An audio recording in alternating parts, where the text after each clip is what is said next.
সকলকে জানাই আমার ইউটিউব চ্যানেলে স্বাগত। তো আজকেও আমরা হিস্ট্রির কয়েকটা কোশ্চেন অ্যান্সার করব, 20টা কোশ্চেনের এমসিকিউ আমরা আজকে প্র্যাকটিস করব।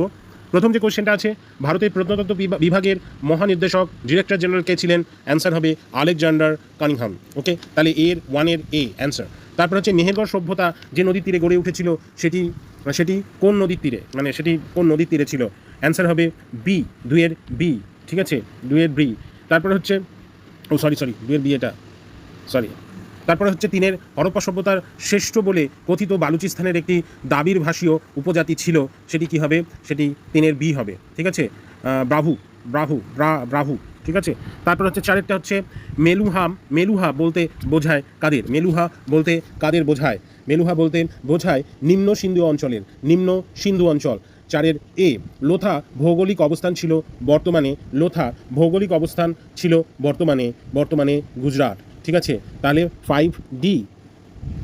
এগুলির মধ্যে কোনটি ধাতুর ব্যবহার সিন্ধুবাসীরা জানতেন না? কোনটা হবে? লোহা। কোনটা হবে? 6-এর বি, লোহা। তারপরে 7 নম্বর, হরপ্পার শিলমহলগুলি তৈরির প্রধান উপকরণ ছিল কি? চুনাপাথর, ব্রোঞ্জ, পোড়ামাটি, তামা। কোনটা হবে? সি, অ্যান্সার সি হবে পোড়ামাটি। অ্যান্সার সি হবে পোড়ামাটি। 8 নম্বরেরটা কি বলছে? সিন্ধু সভ্যতার মৃতদেহ সৎকারের প্রধান পদ্ধতি ছিল কি?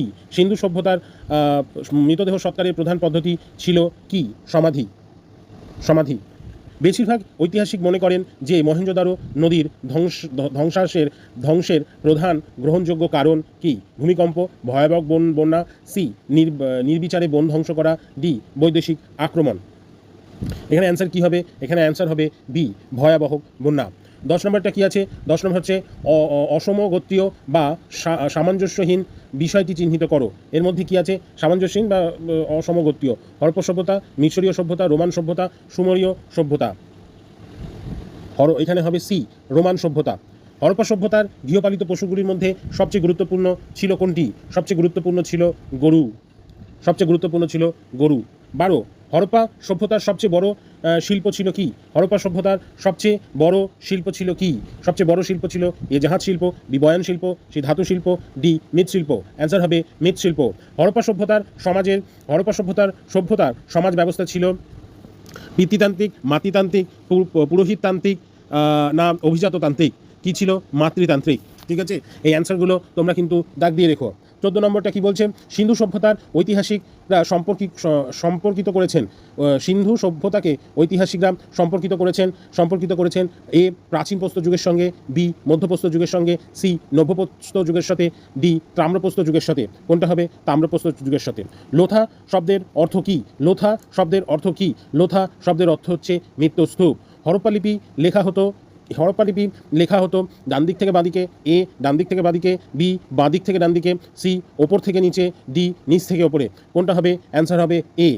17, বিমানান শব্দটি খুঁজে বার করো। কালীবঙ্গ, বানওয়ালি, লোলা বিরা, মেহেরগড়। এর মধ্যে কোনটা তোমার হচ্ছে মেলে না? সেটা হচ্ছে মেহেরগড়। ওকে,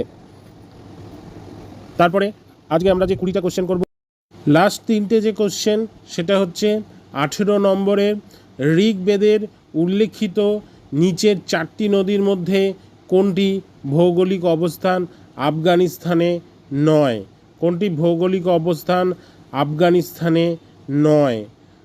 কি আছে? এ কুম্ভা, বি গোমত্রী, সি হচ্ছে সরজু, ডি হচ্ছে কুর্মু।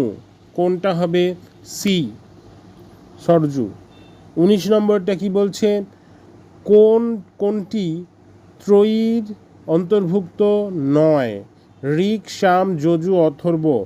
কোনটা ত্রয়ীর মধ্যে নয়? সেটা হচ্ছে অথর্ব।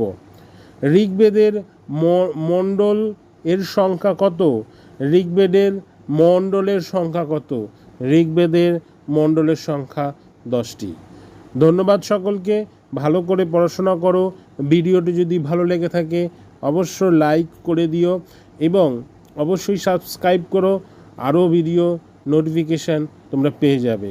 ধন্যবাদ, সকলে ভালো থেকো, সুন্দর করে পড়াশোনা করো।